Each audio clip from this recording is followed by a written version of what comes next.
Thank you. At this time, we'll recognize the gentleman from Arizona, Congressman Stanton, for 5 minutes. Thank you very much, Mr. Chairman, and to the witnesses who are here today.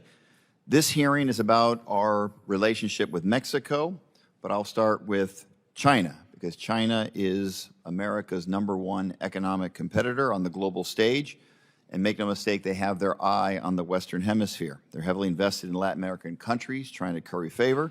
And the CCP has created choke points in supply chain, choke points they've shown they're willing to exploit, like restricting critical minerals essential to manufacture semiconductors.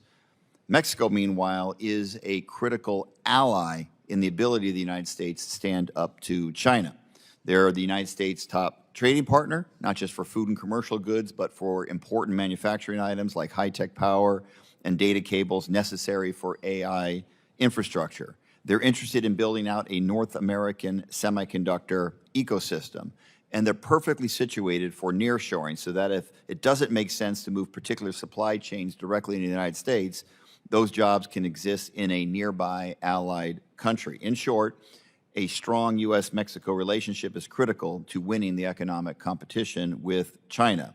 So you'd think that the Trump administration would be working hand in hand with our geographic next-door neighbor to bring the manufacturing and industries that support it to North America. Instead, they're hammering Mexico with 25% tariffs. They're throwing doubt into the future of the U.S.-Mexico-Canada agreement, the core of our partnership. They're sticking a fork in the eye of our friends. How can our allies count on this administration to be a reliable partner? So let's start with USMCA.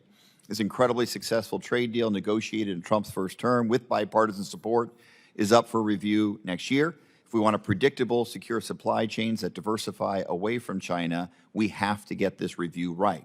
Business leaders in my home state of Arizona that I've spoken to want a trilateral agreement that ends tariffs on USMCA-compliant goods, develops secure supply chains to break China dominance of the critical minerals and active pharmaceutical ingredients, and deters transshipment when bad actors try to misrepresent a good's true country of origin.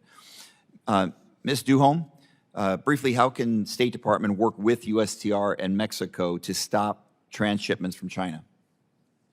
Thank you for the question, Congressman. USTR has assured us that actually a big part of the focus of moving forward with a USMCA review in the coming year will be to get at exactly the issues you just raised, to help ensure reliable supply chains and to help keep out third country actors who seek to exploit those. So that is very much a focus of what I understand USTR intends to approach through the USMCA review. We are currently working with Mexico to also try to stem the ability of China and other malignant actors seeking to use Mexico as a transshipment point. Mexico just put in place Plan Mexico this year and just recently passed tariffs of up to 15% on non-FTA products from non-FTA countries, which would include China. Thanks so much. That's a very important part. The other part is we're working with Mexico to put in place an investment screening mechanism to help ensure that China and other countries do not get into their critical infrastructure. Thank you so much. I have worked on building a stronger U.S.-Mexico relationship for 25 years as mayor of Phoenix and now in Congress.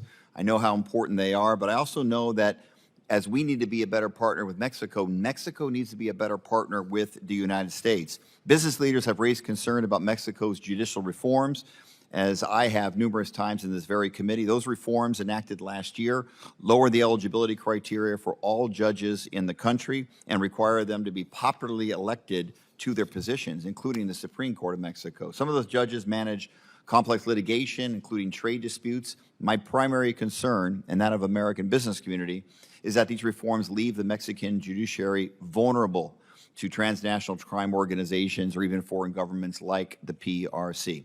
I sent a letter to the Department of State earlier today asking State to raise our deep concerns about Mexico's constitutional reforms as you engage in with your counterparts, particularly in USMCA negotiations.